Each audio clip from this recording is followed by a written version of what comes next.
प्रभु तेरी वाणी जीवन की रोटी, नयनों की ज्योति, अंधेरा मिटाती।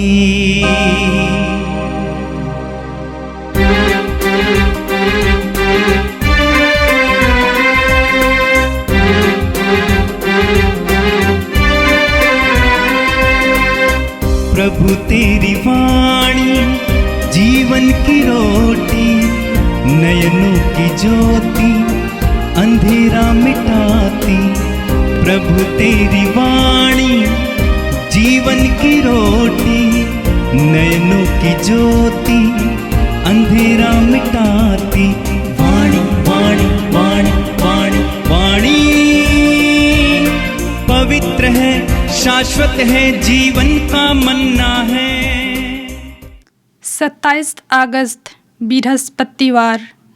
पहला पाठ कुरिन्थियों के नाम संत पौलुस का पहला पत्र, अध्याय 1, पद संख्याएं 1 से 9 तक।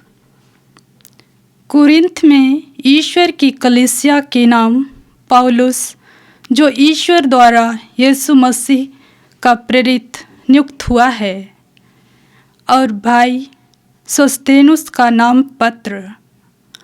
आप लोग यीशु मसीह द्वारा पवित्र किए गए हैं और उन सबों के साथ संत बनने के लिए बुलाए गए हैं, जो कहीं भी हमारे प्रभु यीशु मसीह अर्थात अपने तथा हमारे प्रभु का नाम लेते हैं। हमारा पिता ईश्वर और प्रभु यीशु मसीह आप लोगों को अनुग्रह तथा शांति प्रदान करें। आप लोगों को यीशु मसीह द्वारा ईश्वर का अनुग्रह प्राप्त हुआ है। इसके लिए मैं ईश्वर को निरंतर धन्यवाद देता हूँ। मसीह का संदेश आप लोगों के बीच इस प्रकार दृढ़ हो गया है कि आप लोग मसीह से संयुक्त होकर अभिव्यक्ति और ज्ञान के सब प्रकार के वरदानों से संपन्न किए गए हैं। आप लोगों में किसी कृपा दान की कमी नहीं है। हमारे प्रभु यीशु मसीह के आगमन की प्रतीक्षा कर रहे हैं। ईश्वर अंत तक आप लोगों को विश्वास में सुदृढ़ बनाए रखेगा, जिससे आप प्रभु यीशु मसीह के दिन निर्दोष पाए जाएंगे। ईश्वर सत्य प्रतिज्ञा है। उसी ने आप अपने पुत्र हमारे प्रभु यीशु मसीह के सहभागी बनने के लिए आप लोगों को बुलाया है। यह प्रभु की वाणी है। संत मत्ती के अनुसार पवित्र सुसमाचार, अध्याय 24, पद संख्या 42 से 51 तक।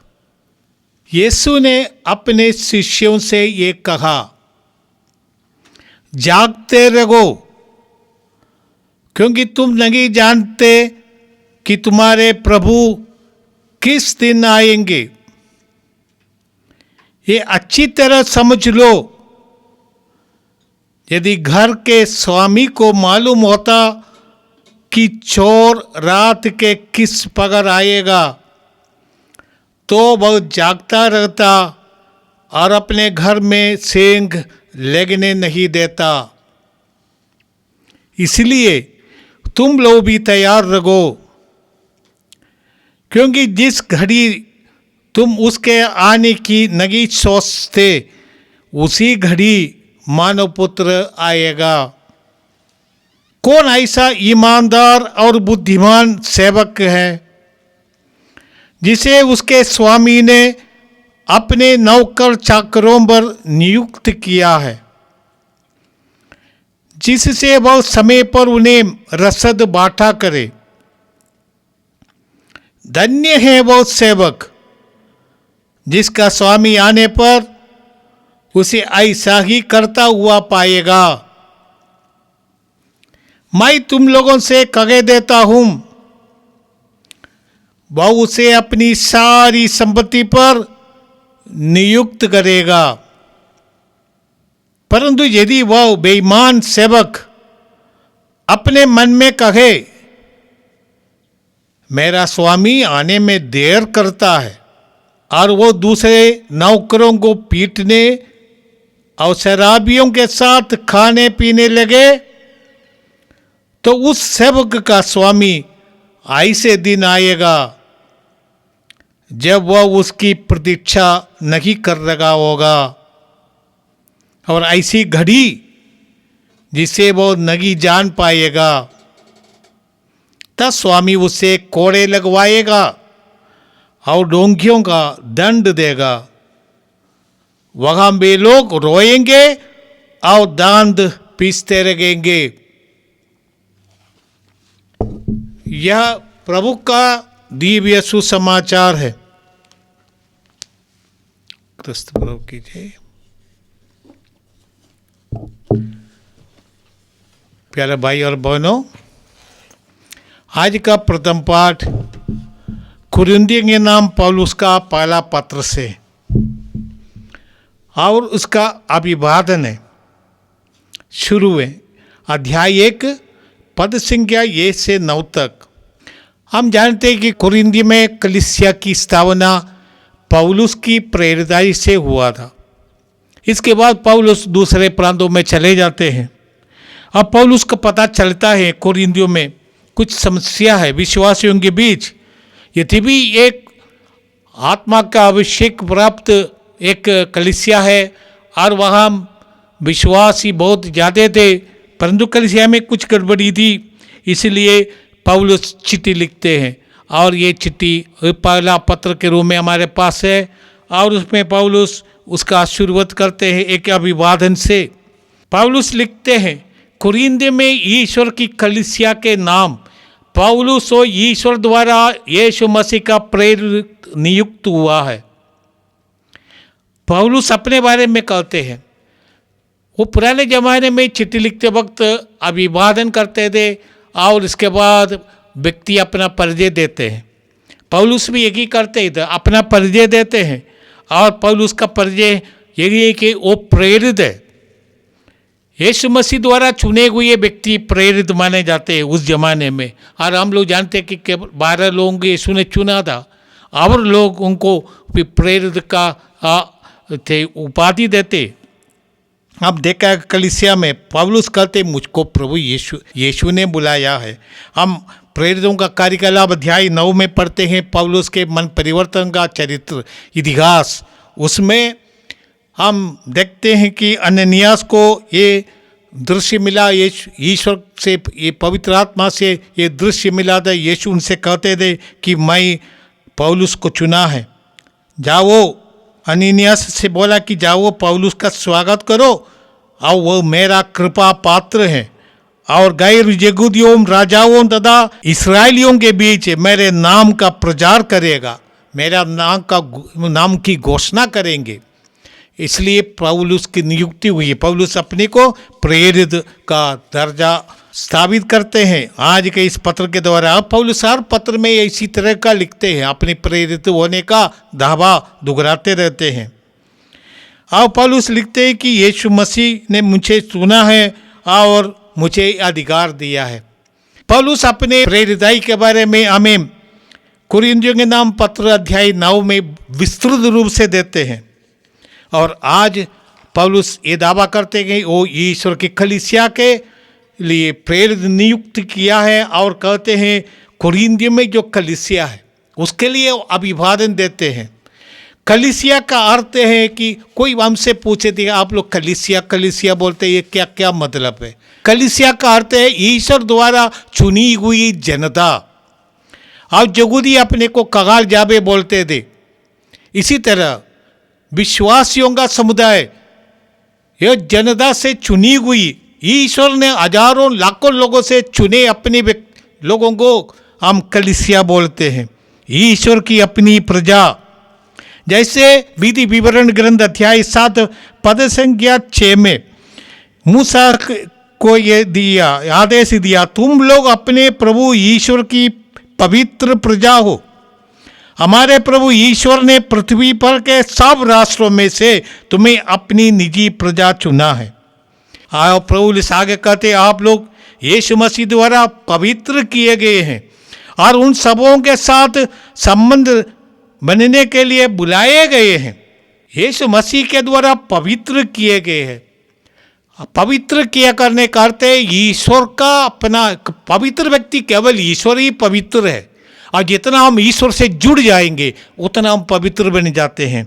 हर एक विश्वासी पवित्र बनने के लिए, ईश्वर से जुड़े रहने के लिए बुलाए गए हैं, इसलिए हर एक विश्वासी पवित्र माना जाता है। इसलिए पौलुस लिखते हैं यीशु मसीह द्वारा पवित्र किए गए हैं। हर एक विश्वासी प्रभु से जुड़ जाने से पवित्र बन जाते हैं। और इतना भी नहीं, संत बनने के लिए बुलाए गए हैं। संत बनने का अर्थ विश्वस्त रहना, प्रभु के प्रति विश्वस्त रहना, प्रभु की आज्ञाओं का पालन करना, वही संत है। संत बनने के यही अर्थ है कि हम ईश्वर से जुड़े रहते हैं, ईश्वर की आज्ञाओं का पालन करते हैं, ईश्वर के प्रति वफादार है, विश्वस्त है, निष्ठावान है। वही हर एक विश्वासी निष्ठावान बनने के लिए बुलाए गए हैं, पवित्र बनने के लिए, संत बनने के लिए बुलाए गए हैं। और पौलुस आगे चलते हैं कि हमारा प्रभु ईश्वर तथा प्रभु यीशु मसीह आप लोगों को अनुग्रह तथा शांति प्रदान करे। अनुग्रह कृपा है, प्रभु का द्वारा दिया गया अनुग्रह, और अनुग्रह पाने वाले प्रभु के प्रति विश्वस्त रहे। और शांति का अर्थ है शलोम। शलोम का अर्थ है समग्र कल्याण, समग्र अच्छाई, संपूर्ण अच्छाई, ईश्वर के अनुग्रह से संपन्न समग्र वेलबींग, वही शांति है, शलोम। अब पौलुस आगे लिखते हैं कि मैं ईश्वर को निरंतर धन्यवाद देता हूँ, मसीह का संदेश आप लोगों के बीच इस प्रकार दृढ़ हो गया है। माने आप लोग विश्वासी, पक्का विश्वासी है, ये यीशु के लिए साक्ष्य देने के लिए पक्का विश्वासी है। शहीद बनने के लिए भी जो तैयार है वही पक्का विश्वासी होता है। पौलुस कहते आप लोगों को ईश्वर का वरदान संपन्न परिपूर्ण मात्रा में मिला है। पौलुस कहते आपको वरदान सब मिला है, परंतु आप में कमी है। पौलुस आगे लिखेंगे भाईचारा नहीं है, प्रेम नहीं है, इसलिए पौलुस उनको डांटते हैं आगे। इसलिए ईश्वर का वरदान हमें प्राप्त है, इसलिए पौलुस कहते हैं आप लोग मसीह के आगमन के लिए तैयार रहे। हमारा प्रभु यीशु मसीह के आगमन की प्रतीक्षा कर रहे हैं।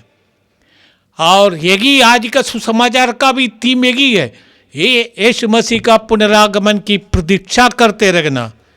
प्रभु कहते हैं आज के सुसमाचार में लिखते हैं इसलिए जागते रहो, क्योंकि तुम नहीं जानते कि तुम्हारा प्रभु किस दिन आएगा। इसलिए प्रभु हमसे कहते जागते रहना।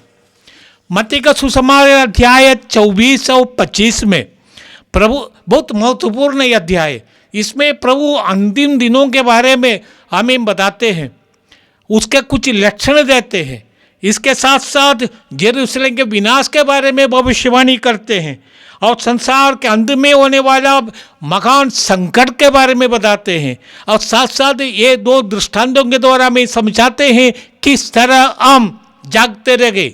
एक तो दृष्टांत है वो 10 कुमारियों का दृष्टांत, उसमें 5 समझदार और 5 बेसमझदार। और प्रभु कहते हैं समझदार व्यक्ति जागते रह गए और दूसरे लोग अपनी ड्यूटी में फेल हो गया और वे लोग अपने लक्ष्य प्राप्ति नहीं कर पाया। आज प्रभु हमसे कहते जागते रहो, परिश्रम करना है। उसके बारे में प्रभु 10 असर्पियों का दृष्टांत दिया था। हर एक को एक एक असर्पी दे दिया, 1,000 का, और एक ने 1 से 10 बनाया, दूसरे ने 2 बनाया, 5 बनाया, हर एक अपनी अपनी, और एक ने जाकर गाड़ दिया। प्रभु चाहते हैं कि जो कुछ वरदान प्रभु ने हमें दिया है हम उससे क्रय विक्रय करके और प्रभु के वरदानों को फैलाओ, यही है। और इसलिए प्रभु कहते हैं आज दृष्टांत के रूप में बताते हैं कि जागते रहो, तुम्हें मालूम नहीं है किस दिन प्रभु आएंगे। कहते हैं कि यदि घर का स्वामी को मालूम होता कि चोर कब आएगा तो वो सावधान रहेगा चोर को पकड़ने के लिए, परंतु चोर कोई पूर्व सूचना देकर नहीं आता है। चोर की सफलता अकस्मात आकर डाका डालना, तभी वो सफल हो जाता है। ये वो घर का मालिक सो रहा है। इसलिए आज के पाठ में प्रभु कहते हैं कि एक ईमानदार और बेईमान खरीदा के बारे में। जो नौकर ईश्वर के प्रति ईमानदार है, कौन ऐसा ईमानदार और बुद्धिमान सेवक है जिसे अपने स्वामी ने अपने नौकर चाकरों को नियुक्त किया ताकि वो समय पर उन्हें रसद बांटे। वो सदा सतर्क रहता है। प्रभु कहते हैं धन्य है वो सेवक जिसका स्वामी आने पर उसे ऐसा करता हुआ पाएगा। यही वरदान है। प्रभु हमें अपने काम में नियुक्त किया है। हम जानते हैं कि प्रभु का स्वर्गारोहण का दिन प्रभु शिष्यों को ड्यूटी दे दिया, जाओ दुनिया के कोने कोने में जाओ, सुसमाचार की घोषणा करो, रोगियों को मुक्ति दो, हर प्रकार का जो कार्य बांट दिया था। और प्रभु यीशु ने हमसे कहा एक दूसरे को प्यार करो जैसे मैंने तुम्हें प्यार किया है। यही आज्ञा है। हमें ये ड्यूटी दिया गया है कि हम एक दूसरे को प्यार करें जैसे मैंने तुमको किया है। आप प्रभु ने कहा सबसे पहले ईश्वर की राज्य की खोज करो तब तुम्हें सब कुछ मिलेगा। मत्ती का सुसमाचार अध्याय 6 पद संख्या 33 में हम पढ़ते हैं। और प्रभु आगे कहते हैं लूकस का सुसमाचार अध्याय 17 पद संख्या 7 से 10 तक, प्रभु यीशु राजाओं का राजा है, उन्होंने हमें अपना सेवक बनाया। राजाओं का राजा, प्रभुओं का प्रभु की सेवा करना सबसे बड़ा वरदान है। और इतना ही नहीं, प्रभु ने हमें अपना मित्र बनाया। और इसके अलावा प्रभु ने कहा तुम पृथ्वी का नमक हो और संसार की ज्योति हो। हमारा यही काम है, यही ड्यूटी है प्रभु ने दिया है। और इस ड्यूटी को विश्वास और श्रद्धा और निष्ठा से करना। जब मालिक आएंगे तब हमको देखते रहेंगे। हम पुराने व्यवस्था में पढ़ते हैं यूसुफ के बारे में, कितना निष्ठावान रहा वो ईश्वर के प्रति। यूसुफ को अपने भाइयों ने बेच दिया, फिर भी वो ईश्वर के प्रति निष्ठावान रहा। ईश्वर उनके साथ था। प्रभु भी हमसे यही चाहते हैं। हम दूसरे एक सेवक के बारे में पढ़ते हैं पुराने व्यवस्था में, जो जगासी के बारे में, एलीशा के वो सेवक था, वो बेईमान था। एलीशा मगा नबी के साथ रहने पर भी उनके जीवन में कोई परिवर्तन नहीं आया। लालच और हर प्रकार की वासना से वो फंसा था, इसलिए वो झूठ बोलने लगता है। हम जानते हैं किस प्रकार वो नामन के पास जाकर कहा हमारे पास कोई मेहमान आया है, हमारे पास कुछ नहीं है, आप इसलिए हमको आप जो उपकार आप लाए थे हमको दे दीजिए। ऐसा झूठ बोलने वाला वो अविश्वस्त सेवक है, इसलिए वो दंडित किया गया। प्रभु हमें आह्वान देते विश्वस्त रहो। प्रभु के सामने हम रहते। आजकल सीसीटीवी में सब कुछ मिलता है। आओ चोर पकड़े जाते हैं, सीसीटीवी में दो दृश्य है। प्रभु का सीसीटीवी में सब वो हर वक्त काम करता है। और रात को दिन में अंधेरे में भी वो काम करता है। इसीलिए हम ऐसा जीवन बिताए कि प्रभु हमारे साथ रहता है, प्रभु के सानिध्य में रहे, वही विश्वस्तता है। यही हमारा ड्यूटी है। तब हम प्रभु के दिन के लिए अपने को योग्य पाएंगे। आइए हम प्रार्थना करें।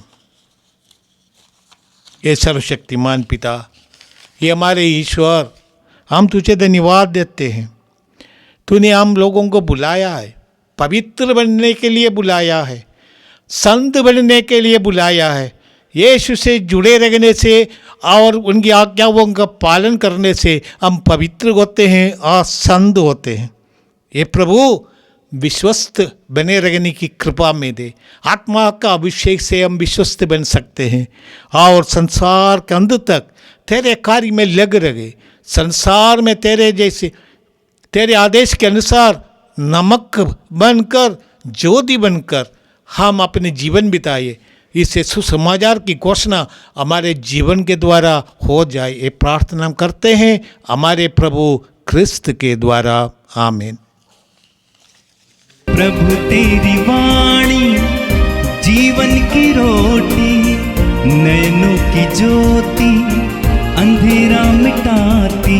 वाणी वाणी वाणी वाणी वाणी पवित्र है, शाश्वत है, जीवन का मन्ना है।